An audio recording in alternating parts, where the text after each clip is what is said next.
te voy a decir exactamente cuando supe que algo iba mal, fue ese viernes por la noche, en casa de Sergio, mi cuñado. Estábamos celebrando su cumpleaños. Marta llevaba un vestido ajustado de esos que rara vez se pone sin que yo se lo sugiera antes. Azul oscuro, corto, con una raja lateral que dejaba ver justo lo suficiente como para llamar la atención, pero sin parecer vulgar. Ella sabe perfectamente cómo vestir para impactar. Y esa noche lo hizo. Solo que no para mí. Me di cuenta de la mirada que le lanzó a alguien. Y me di cuenta porque nunca me la había lanzado a mí. No así. Fue rápido, casi imperceptible, pero cuando llevas 11 años casado, y más de 13 viviendo con alguien, sabes exactamente qué es cada gesto. Ella se subió un poco la falda mientras se acomodaba en la silla, girando el tobillo con esa elegancia medida que usa cuando quiere que alguien la mire. Yo estaba sentado justo a su lado.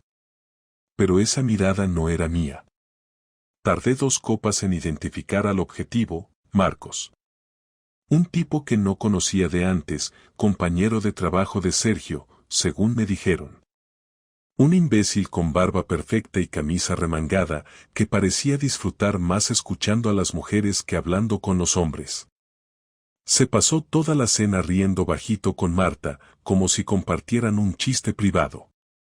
Cada vez que yo hablaba, ella hacía ese gesto de sí, cariño que solo usan las mujeres que ya se han desconectado emocionalmente de ti, pero no quieren que los demás se enteren todavía. Yo no dije nada. No monté una escena. No pregunté nada al llegar a casa. Solo me senté en el sofá mientras ella se desmaquillaba en el baño, escuchando el sonido del agua, los golpes suaves de los frascos de crema contra el mármol, como si eso pudiera tranquilizarme. Pero tenía un nudo en el estómago, como el que se te forma cuando estás a punto de vomitar, pero no sabes si es por un virus o porque viste algo que no debías. No dormí. Me di la vuelta hacia mi lado de la cama, mientras ella respiraba tranquila. Y ahí empezó todo. Al día siguiente me levanté temprano, sin hacer ruido.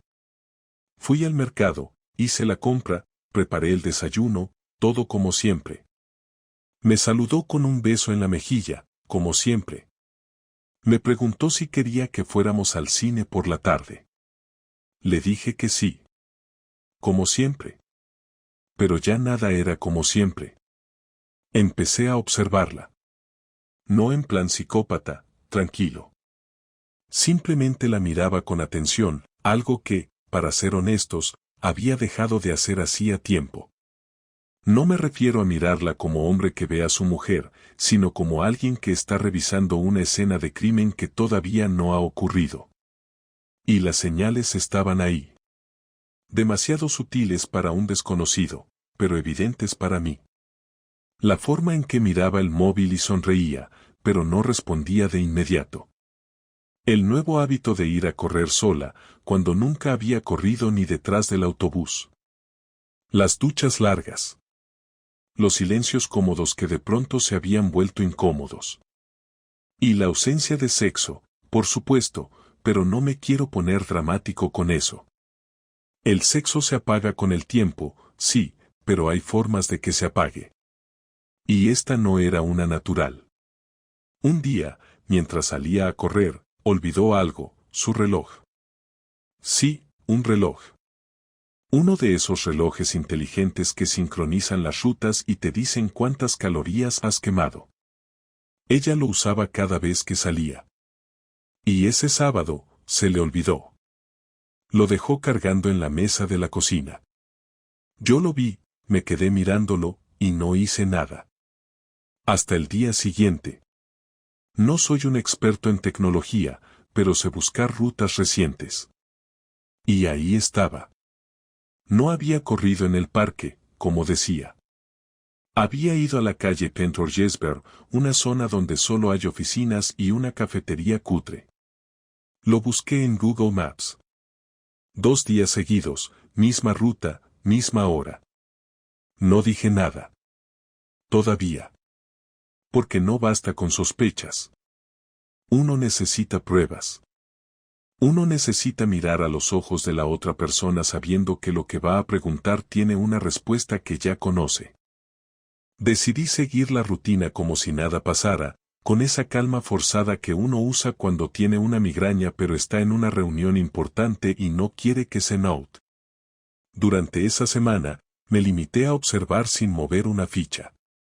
Marta seguía con su vida habitual, con sus carreras improvisadas, sus duchas eternas, su nuevo interés por cocinar cenas algo más elaboradas aunque apenas probara lo que servía. Era como si intentara mantener una fachada para que yo no sospechara nada, aunque lo hacía tan mal que solo lograba lo contrario. Aún así, no dije ni una sola palabra, no levanté una ceja, ni mostré interés especial por sus horarios. Pero todas las noches, después de que ella se durmiera, abría el portátil y anotaba cada hora de salida, cada lugar que decía visitar, cada detalle de su jornada. Incluso marqué el calendario con un código de colores para entender mejor los patrones que iba viendo. No estaba loco, no estaba paranoico, simplemente ya no podía confiar en nada de lo que saliera de su boca y necesitaba saber la verdad paso a paso. La tercera vez que corrió al parque y terminó en la calle Tenth-Orgesberg, tomé una decisión. Pedí un par de días libres en el trabajo, sin decirle nada a nadie. Marta no lo notó. Me limité a seguirla. El jueves, a las 7:30 de la mañana, cuando se puso su ropa deportiva y se ató las zapatillas con esa precisión nueva que había adoptado desde que empezó su etapa saludable, me tomé un café rápido y salí 5 minutos después, caminando a una cuadra de distancia. La seguí durante 30 minutos, y como ya había comprobado en el reloj, no fue al parque. Caminó hacia el tranvía, subió en la estación de Colón y se bajó 7 paradas después, en la misma zona de oficinas que había registrado el GPS. Allí la vi entrar en un portal gris, de esos que tienen una placa discreta al lado de la puerta con varios nombres. Me quedé en la acera de enfrente, apoyado en una moto, fingiendo hablar por teléfono, y esperé. 27 minutos después, alguien más salió. Era él. Marcos. El mismo idiota de la cena, camisa remangada, gafas de sol puestas como si fuera julio y no abril. Salió sonriendo, con ese andar de quien se cree más interesante de lo que es. Marta salió un minuto después, peinándose el pelo con los dedos, con una de esas sonrisas medio apagadas, como si no estuviera del todo cómoda, pero tampoco arrepentida. Se despidieron sin tocarse, y ella caminó en dirección opuesta. Yo no la seguí esta vez. Tenía todo lo que necesitaba. No hice nada ese día, ni el siguiente.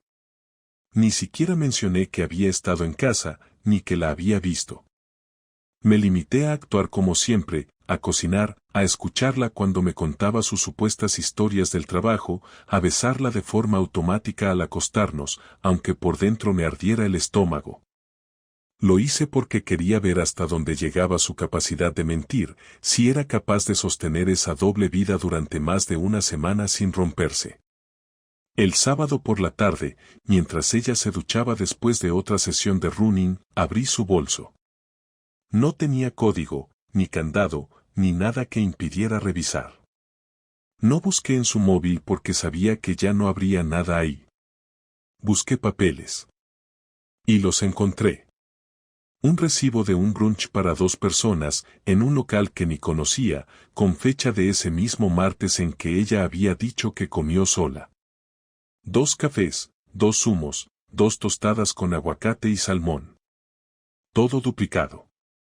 También encontré una tarjeta de visita. Marcos Díaz, arquitecto de interiores. Me dieron ganas de reír. Qué poético todo. Pero no lo hice. Lo guardé todo en un sobre y lo dejé en mi cajón de la mesita de noche, junto a un documento que llevaba meses sin tocar, nuestra hipoteca. Esa noche, Marta se mostró extrañamente cariñosa. Me preguntó si quería ver una película, me preparó palomitas, incluso se acurrucó a mi lado como no hacía desde Navidad. Le seguí el juego. Incluso reí con ella. En mi cabeza solo podía pensar, ¿cómo puedes hacer esto y al mismo tiempo tocarme la pierna como si nada? Me desconecté emocionalmente del todo, pero no se lo mostré. El domingo, fui yo quien propuso un plan, ir a comer a casa de mis padres, en Alcira, para cambiar un poco de aires. Aceptó sin problemas. Pero cuando llegamos y ella se quedó en el coche revisando su móvil antes de entrar, vi cómo le temblaban los dedos. Era pequeña la señal, pero me bastó. Durante la comida, le pregunté a mi madre si podíamos usar su impresora más tarde, que tenía que imprimir unos documentos importantes. Marta me miró raro. No teníamos nada pendiente que yo necesitara imprimir, pero no preguntó más. Cuando terminamos de comer y ella se fue a la cocina con mi hermana a fregar los platos, aproveché. Saqué del bolsillo los papeles del brunch, la tarjeta del imbécil y una hoja nueva que había escrito a mano con solo una frase: me acuerdo de cómo me mirabas tú, antes de mirarlo a él. Lo metí todo en un sobre blanco y lo guardé en la guantera del coche, debajo del manual de usuario. El lunes fue el día clave. Me levanté antes que ella, como siempre, preparé café, le dejé su taza en la encimera y antes de que saliera para correr, le dije: hoy te acompaño yo. Se quedó paralizada durante un segundo. Sonrió con los labios pero no con los ojos. ¿En serio? Pero si tú odias correr. Le respondí: hoy quiero intentarlo, necesito despejarme. No supo qué decir. Me cambié rápido y salimos juntos. Caminamos primero. Cuando llegamos a la estación del tranvía, ella dijo que prefería ir al parque. Le respondí: no, vamos a Pentorgesberg. Dicen que allí se corre mejor. El silencio fue total. No dijo nada. Sus piernas se tensaron. Y lo supe. Supe que estaba a punto de romperse. Pero no lo hizo. Solo me miró y dijo: ¿por qué estás diciendo eso? Y yo respondí: porque hace 3 días estuviste allí con Marcos. Porque ya sé todo, Marta. Y porque quiero saber hasta cuándo ibas a seguir mintiéndome. Ella no lloró. No gritó. No negó. Solo bajó la cabeza. Y dijo algo que nunca olvidaré. Lo siento. No quería que pasara. Solo, no sé por qué lo hice. Y ahí, por primera vez en mi vida, sentí algo más fuerte que el dolor. Sentí desprecio. No por ella. Por mí. Por haberme tragado su actuación durante tanto tiempo. El momento exacto en que pronunció esas palabras se quedó grabado en mi cabeza con una claridad que me gustaría no tener. No gritó, no se defendió, no buscó una excusa elaborada ni intentó negar lo que era evidente. Dijo: no sé por qué lo hice, y se quedó mirándome con esa cara de culpa cansada que tienen los niños cuando los pillan haciendo algo que ya sabían que estaba mal antes de hacerlo. En ese momento todo lo que me había preparado durante los últimos días, cada frase que había ensayado mentalmente, cada reproche que había imaginado, se me quedó atascado en la garganta.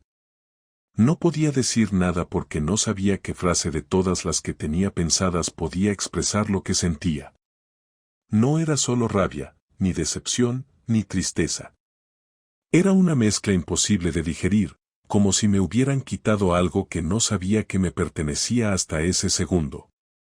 Me limité a mirarla durante unos segundos que parecieron interminables y a decirle con voz baja que subiera al coche, que no íbamos a hablar de eso en mitad de la calle. Caminó delante de mí con la cabeza gacha y yo la seguí, sintiendo que cada paso era una especie de golpe seco en el estómago. Cuando entramos al coche no arranqué.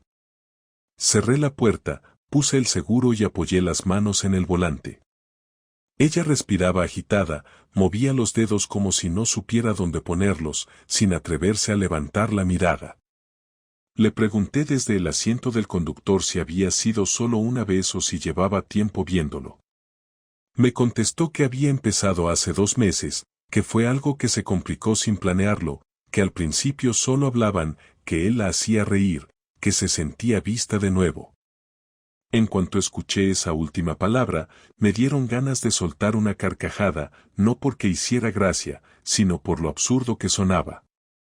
Le pregunté si en todos esos años de relación, en cada comida, en cada problema que resolvimos juntos, en cada día que le preparé café antes de irse al trabajo, no se había sentido vista. Ella se llevó las manos a la cara y empezó a llorar. No un llanto escandaloso, sino un llanto contenido, seco, casi educado, como si pidiera disculpas con cada lágrima. Yo no moví un músculo. La dejé llorar y cuando se calmó le pedí que me explicara exactamente qué había hecho con ese tipo. No quería detalles morbosos, no quería imaginar nada, pero necesitaba escuchar su voz reconociéndolo, palabra por palabra. Tardó en responder. Me dijo que se habían visto en ese despacho 3 veces, que habían desayunado juntos varias mañanas, que después de la cena de cumpleaños de Sergio él la buscó por redes y empezaron a hablar por mensaje, que todo había sido una tontería que se fue de las manos. Le pregunté si habían dormido juntos y no me contestó. Repitió lo mismo que antes, con las mismas palabras. Fue una tontería. Le insistí. Le dije que una tontería era dejar la luz encendida o perder las llaves, no meterse en la cama con otra persona. Entonces sí me miró. La mirada fue lo más honesto que me dio en meses. No hizo falta que dijera sí. Lo supe en el momento en que dejó de defenderse. Bajó la vista y empezó a hiperventilar, repitiendo lo siento una y otra vez, como si eso fuera suficiente para recomponer algo que ya no tenía arreglo. Durante unos minutos no se escuchó nada más que el ruido del tráfico. Yo no sabía si tenía ganas de golpear algo o de salir corriendo. Le pregunté si él sabía que estaba casada y dijo que sí, que al principio él se resistió, pero que después todo fluyó. Esa palabra me hizo perder la calma. Le grité. No recuerdo ni la mitad de lo que dije, solo que el coche temblaba por los golpes que di en el volante y que ella lloraba sin mirarme. Le pregunté si pensaba seguir viéndolo, si había planeado dejarme o si simplemente pensaba seguir fingiendo. Me dijo que no sabía, que no tenía pensado nada, que todo se había escapado de control. Le respondí que no era algo que se escapara, que uno tiene que abrir la puerta para que entre. Que nadie cae por accidente en la cama de otra persona. Le pedí el teléfono. Lo sacó del bolso temblando y me lo entregó sin oponerse. Revisé los mensajes.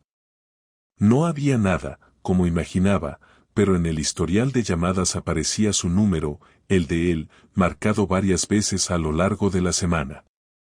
Le pregunté si hablaban todos los días.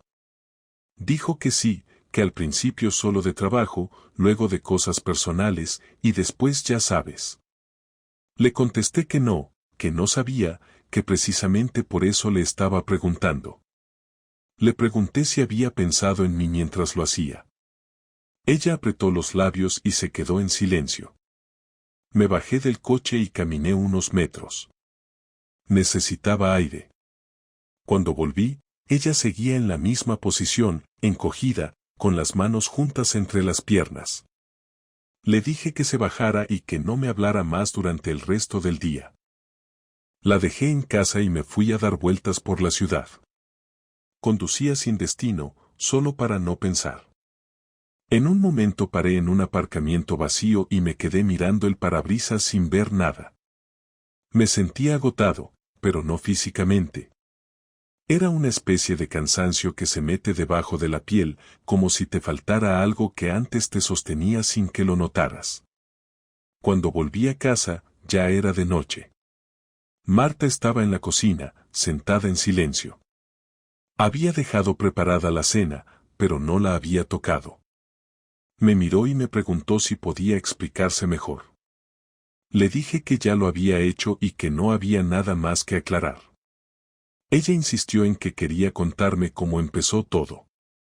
Acepté, más por curiosidad que por esperanza.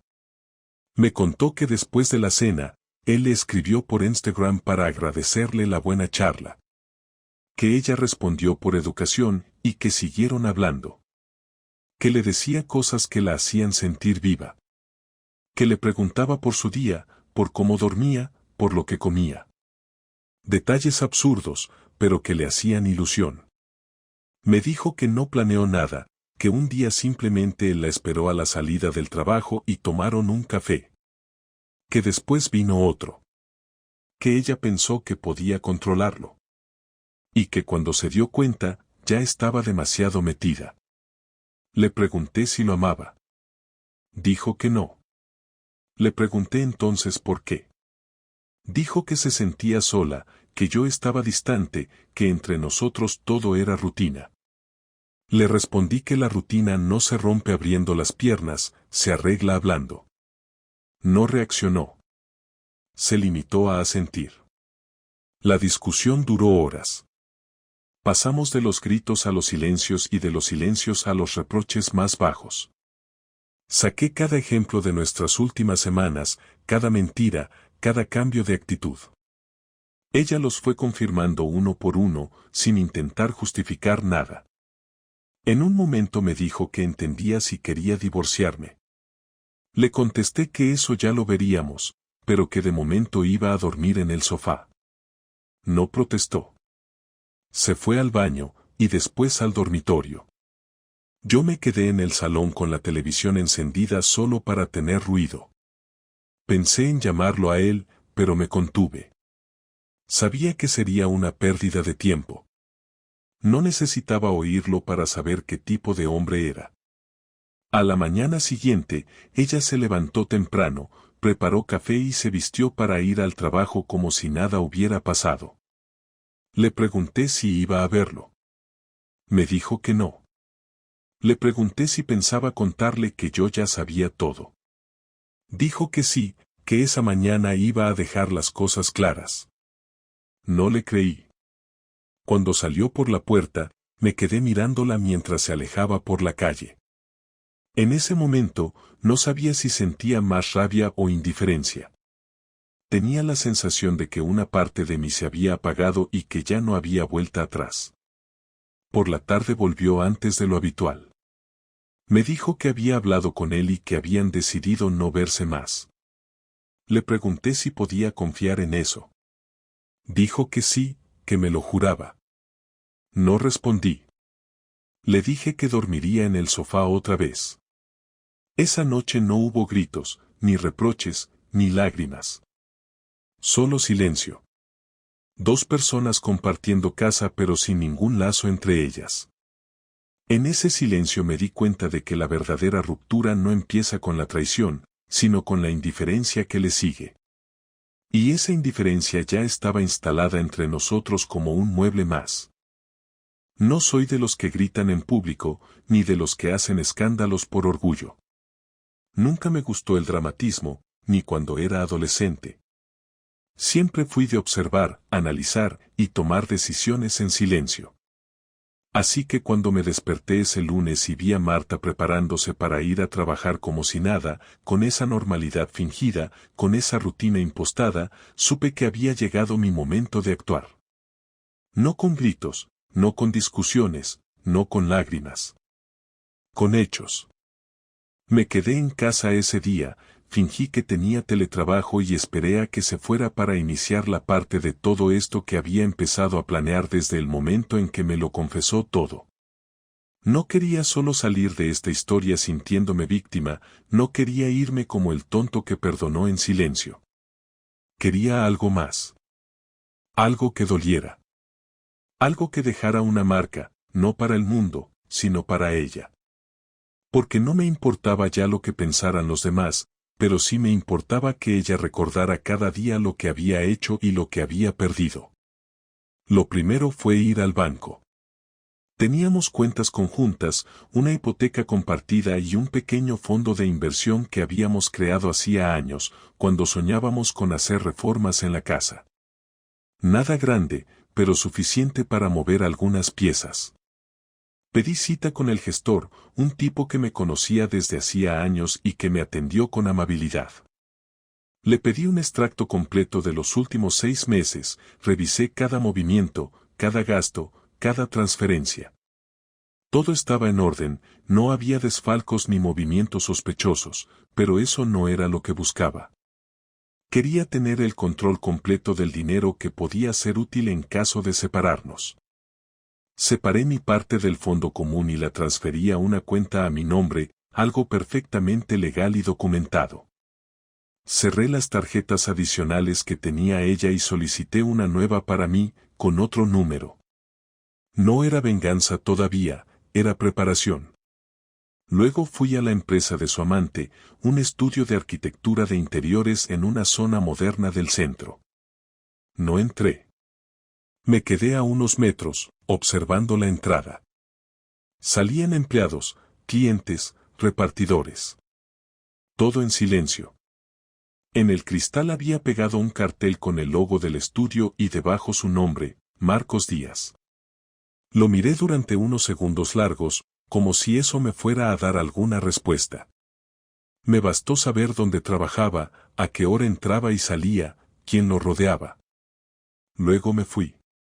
Esa tarde, cuando Marta volvió a casa, le dije que necesitábamos hablar. Ella se sentó frente a mí, con esa cara de resignación que había adoptado desde que todo salió a la luz, como si ya supiera que no podía cambiar nada, pero tampoco iba a discutir. Le pregunté si había dejado de verlo. Me dijo que sí. Le pregunté si tenía algún interés en volver con él si las cosas entre nosotros terminaban. Me dijo que no. No quise saber si era verdad. Le pregunté si se lo había contado a alguien. Negó con la cabeza. A nadie, insistí. A nadie, repitió. Entonces le dije que yo sí lo iba a contar. Le dije que había estado pensando mucho en cómo manejarlo, en si debía guardar silencio y resolverlo todo por la vía discreta o si debía hacer algo más directo. Me miró, sin saber si reír o temblar. ¿Qué vas a hacer?, preguntó. Le contesté que aún no lo tenía claro, pero que ella no iba a salir de esto sin consecuencias. Esa noche dormimos en la misma casa, como dos extraños. Yo en el sofá, ella en la habitación. A la mañana siguiente, antes de que se fuera al trabajo, le entregué un sobre cerrado. ¿Qué es esto?, preguntó. Una copia de lo que voy a dejar en el buzón de tus padres si todo esto no se resuelve pronto, le dije. No lo abrió. Me miró con una mezcla de miedo y rabia contenida. Le dije que tenía 2 semanas para decidir qué quería hacer con su vida. Que si quería separarse, íbamos a hacerlo bien, rápido y sin escándalos. Pero que si pensaba seguir fingiendo normalidad, yo iba a cambiar las reglas del juego. Se fue sin decir palabra. Durante los días siguientes, no hablamos mucho. Solo lo justo. Pero yo seguí con mi plan. Contacté a una amiga mía, Nuria, abogada de familia. Le conté todo con detalles. Le dije que no quería pelear por propiedades, ni por dinero.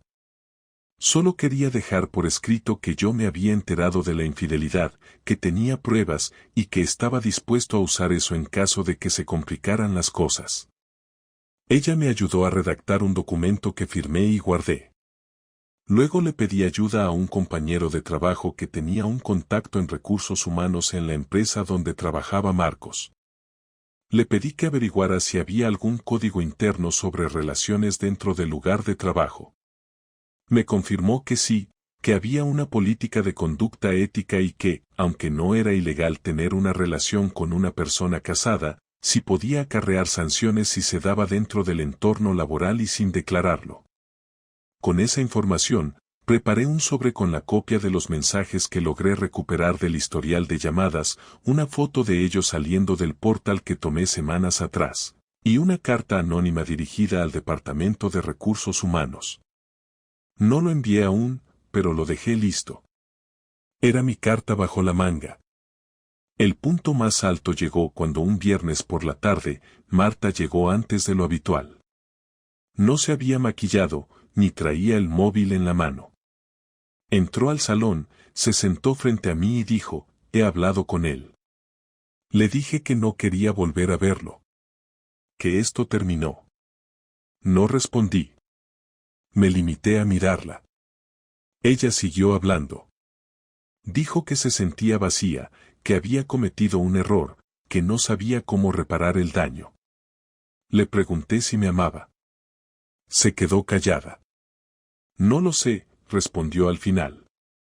Y ahí supe que ya no quedaba nada. Le dije que íbamos a separarnos. Que ya tenía la documentación preparada. Que le daría 2 meses para buscar otro sitio donde vivir o para que arregláramos la venta del piso. No lloró. No discutió. Solo asintió. Los días que siguieron fueron los más tensos de mi vida. 2 personas que se conocen tanto, conviviendo en la misma casa, compartiendo espacios, comida, silencios, como si nunca hubieran sido pareja.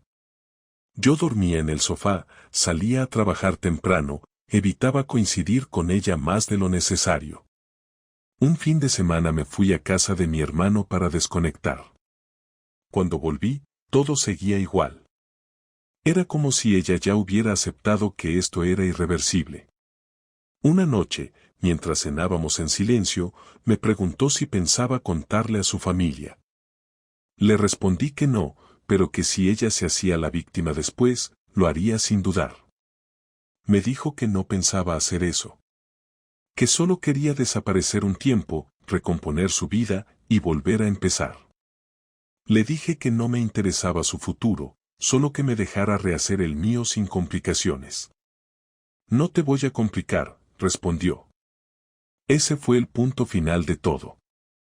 Después de semanas evitando hablar más de lo necesario, llegó el momento de enfrentar lo inevitable. Marta me pidió que habláramos con calma, sin reproches, sin amenazas, sin condiciones. Acepté. Nos sentamos en la mesa del comedor, un espacio que durante años había sido testigo de cenas, discusiones, silencios cómodos, planes para el futuro y risas que ya no recordábamos. Esa noche no había platos, ni vino, ni música de fondo. Solo una lámpara encendida sobre nosotros y 2 personas que compartieron una vida durante más de una década intentando poner palabras a lo que había quedado. Empezó ella. Me dijo que desde el primer día que se equivocó había sentido que ya no había forma de retroceder. Que cada vez que intentaba actuar como si todo siguiera igual, solo conseguía sentirse más ajena a sí misma. Dijo que no buscaba justificar nada, que sabía perfectamente lo que había hecho y que entendía que yo no pudiera perdonar. Que ni siquiera pedía perdón, porque sabía que había pasado la línea donde las disculpas ya no significaban nada. Solo quería explicarse. Le pregunté por qué lo había hecho ahora, después de tantos años sin un solo desliz. Me respondió que no lo había planeado, que fue un error tras otro, una cadena de decisiones malas, alimentadas por el cansancio, por la rutina, por el silencio que se había instalado entre nosotros y que ninguno quiso romper.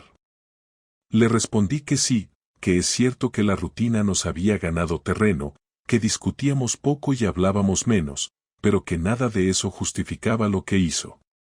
Me dijo que lo sabía. Y en ese punto se quedó callada. Yo hablé entonces. Le conté que llevaba semanas preparando mi salida, que había hablado con abogados, que había separado mi parte del dinero, que había armado todo para que el proceso de separación fuera lo más simple posible. Le dije que no tenía intención de pelear por bienes, que solo quería cerrar esta etapa con la dignidad que ella me había negado desde el momento en que empezó a mentirme.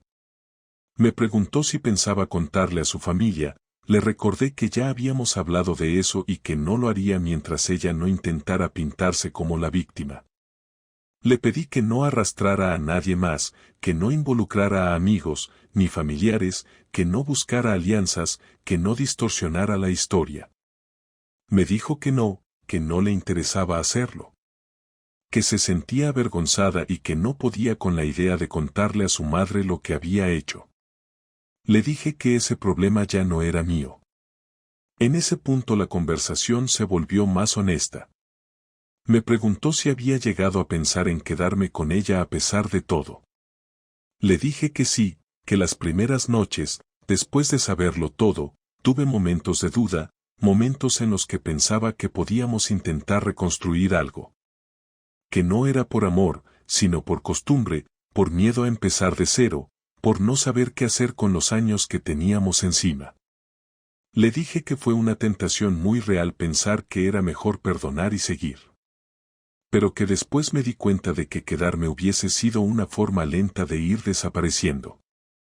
Me miró, apretó la mandíbula y bajó la mirada. Me dijo que a ella le pasó lo mismo, pero al revés. Que creyó que lo nuestro podía seguir, que podía esconder lo que había hecho y mantener las cosas como si nada. Que por un tiempo funcionó, pero que cada vez que me miraba a los ojos, sentía que lo que estábamos viviendo ya no era verdad. Hablamos durante casi 3 horas. No hubo gritos, ni lágrimas, ni golpes bajos. Fue una conversación entre dos personas que ya no se amaban, pero que se debían un cierre limpio. Le pregunté si pensaba mudarse pronto o si prefería que yo me fuera primero. Me dijo que había estado buscando un piso para alquilar, que ya tenía visto uno en Monte Olivete y que podría firmar al final de la semana. Acordamos que yo me quedaría en el piso hasta que ella se mudara. Que cuando eso pasara, venderíamos la vivienda, repartiríamos el valor y cada uno seguiría con su vida. Le dije que una vez fuera del piso, cortaríamos comunicación. Que no quería saber nada de su vida, ni que ella supiera de la mía. No porque le deseara mal, sino porque no me interesaba seguir conectando con alguien que me había traicionado tan profundamente. Me dijo que lo entendía. Que no esperaba mantener ningún tipo de contacto y que tampoco le parecía sano seguir fingiendo cordialidad. Me agradeció por no haberla expuesto públicamente, por no haber hecho escándalo, por no haberme vengado de forma cruel. Le respondí que no era una cuestión de nobleza, sino de respeto propio. Que no me iba a rebajar al nivel de las decisiones que ella tomó. Antes de terminar, me pidió que le dijera lo que había significado para mí. No sé si lo hizo por nostalgia, por culpa o porque necesitaba validar algo que ya no existía. Dudé antes de responder. Le dije que fue parte importante de mi vida, que hubo años muy buenos, momentos felices que no podía negar, pero que todo eso ya no tenía peso. Que cuando la confianza se rompe de la forma en que ella lo hizo, lo anterior deja de tener sentido. Que no era odio lo que sentía, sino vacío. Y que a partir de ahora, lo único que quería era recuperar mi espacio, mi silencio, mi rutina, sin la sombra constante de su mentira. Cuando terminamos de hablar, se levantó de la mesa, recogió los vasos que habíamos usado, los lavó en silencio, y se fue a dormir. Yo me quedé un rato más, mirando el comedor vacío. Me sentía tranquilo. Por primera vez en mucho tiempo no tenía dudas, no sentía ansiedad, ni rabia. Solo una certeza fría de que lo nuestro había terminado y que ya nada de lo que hiciera ella iba a cambiar eso. El día que Marta se mudó fue un martes por la mañana. No dijo nada especial, no hizo una despedida emotiva, no intentó abrazarme ni mirar atrás. Simplemente bajó las maletas al coche que le había prestado su hermana, cerró la puerta del piso y me dijo que me avisaría cuando terminara con el papeleo de la agencia inmobiliaria. Asentí con la cabeza sin añadir una palabra. La vi arrancar desde la ventana del salón, la misma ventana desde la que habíamos visto juntos los fuegos artificiales hace 3 años en las fiestas del barrio. Pero esa imagen ya no me decía nada. Cuando su coche giró la esquina, cerré la ventana y me senté en el sofá. El silencio de la casa era total. Por primera vez en semanas, me sentía solo de verdad. No como cuando ella dormía en la habitación y yo en el sofá, no como cuando compartíamos el baño sin hablarnos. Ahora estaba solo. Y no sabía si eso era algo bueno o no. Solo sabía que era lo que había buscado. Ese mismo día envié un correo a la inmobiliaria pidiendo que empezaran el proceso de tasación. No tenía interés en quedarme con el piso. Tenía demasiados recuerdos, demasiadas cosas que no iba a poder borrar. Empecé a guardar mis cosas por fases. No con urgencia, pero con claridad. Tiré las fotos enmarcadas, guardé los papeles importantes, empaqué ropa, libros, cargadores, cosas pequeñas que uno ni piensa que acumula. Cada cajón tenía algo que me recordaba a ella y a lo que fuimos. En algunos momentos me detenía unos segundos, no porque me invadiera la nostalgia, sino porque me preguntaba si había vivido todos esos años con los ojos cerrados. Empecé a cuestionarme si había señales que ignoré, momentos en los que ya no estábamos bien y preferí no verlos para evitar conflictos. No porque eso justificara lo que ella hizo, sino porque no quería repetirlo en el futuro. No me servía pensar que yo fui perfecto y ella la culpable. Necesitaba entender que había fallado en mí para no ver el derrumbe hasta que me cayó encima. Una semana después de su mudanza, me llamó su hermana. Me dijo que Marta estaba destrozada, que no comía bien, que no hablaba con nadie. Le respondí que no era asunto mío. Me insistió, como si esperara que yo hiciera algo. Le repetí que no había vuelta atrás, que ya habíamos hablado todo y que ahora cada uno debía hacer su vida. Esa fue la última vez que alguien del entorno de Marta me llamó. Ni sus padres ni sus amigas se pusieron en contacto. Supongo que ella decidió guardarse la versión real o inventó una más suave para evitar quedar como la responsable del final. No me importaba. En el trabajo, la gente notó el cambio. Me veían más callado, más concentrado, pero también más tranquilo. Algún compañero me preguntó si todo iba bien en casa. Respondía con evasivas. No sentía la necesidad de compartir lo que había pasado. No quería lástima, ni palmaditas en la espalda, ni frases vacías. Me centré en mis tareas, en salir a caminar después de la oficina, en leer más, en escuchar música sin que nadie me hablara mientras sonaba. Poco a poco fui recuperando espacio mental. Ya no soñaba con ella, ya no me despertaba con angustia, ya no repasaba las conversaciones en mi cabeza. Todo eso se fue apagando. Hubo una noche, unas 3 semanas después de su mudanza, en que ella me escribió. No por algo urgente, solo para decir que había recibido una carta a mi nombre en su nuevo buzón y que si quería me la acercaba. Le dije que la dejara en conserjería. Ella insistió en que podríamos vernos un rato y tomar algo. Le respondí que no. Me dijo que entendía, que solo quería verte y saber cómo estabas. Le escribí, estoy bien. Espero que tú también. No necesito cerrar nada más. No contestó. Desde entonces, no volvimos a hablar. La venta del piso se resolvió rápido. Hubo una pareja joven interesada y en cuestión de semanas firmamos los papeles. El dinero fue dividido de manera justa. Yo me alquilé un piso pequeño en el barrio de Campanar, cerca de mi trabajo. Nada lujoso, pero funcional. Empecé de cero. Nuevo colchón, nuevos muebles, nada que viniera de mi vida anterior. En ese espacio, decidí que no habría recuerdos. Ni fotos, ni regalos, ni objetos compartidos. Solo lo que había comprado yo, para mí. Cada cosa tenía su sitio y cada sitio me pertenecía. Una tarde de sábado salí con un grupo de amigos del trabajo. Nada especial, solo cervezas en un bar tranquilo. Uno de ellos me presentó a una amiga suya, Laura. Charlamos un rato, intercambiamos teléfonos. No pasó nada, pero esa noche me fui a casa con una sensación extraña. No era emoción, ni atracción, ni ganas de algo nuevo. Era calma. Por primera vez sentí que podía conocer a alguien sin arrastrar todo lo anterior, sin tener que justificarme, sin tener que explicar nada.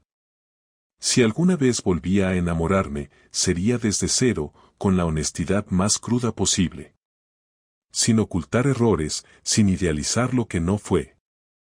Lo más difícil no fue perdonar a Marta. Lo más difícil fue perdonarme a mí mismo por no haberlo visto antes, por haber confiado ciegamente, por haber bajado la guardia creyendo que el amor solo necesitaba tiempo y costumbre. Pero aprendí que la confianza no se hereda, ni se guarda en una caja fuerte. Se construye día a día, con acciones pequeñas, con conversaciones incómodas, con esfuerzo mutuo.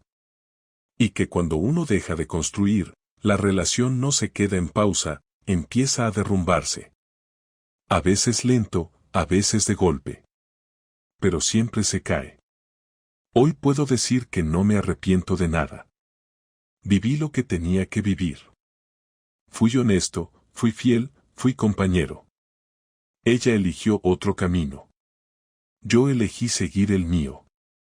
No tengo rencor, no tengo odio, no deseo que le vaya mal. Solo quiero que no vuelva. Que no intente entrar de nuevo. Que no confunda silencio con permiso, ni distancia con nostalgia. Y si algún día me la cruzo por la calle y me saluda, la saludaré de vuelta. Con educación, con respeto, pero con la claridad de que ese capítulo terminó. Y que ahora, por fin, la historia me pertenece solo a mí.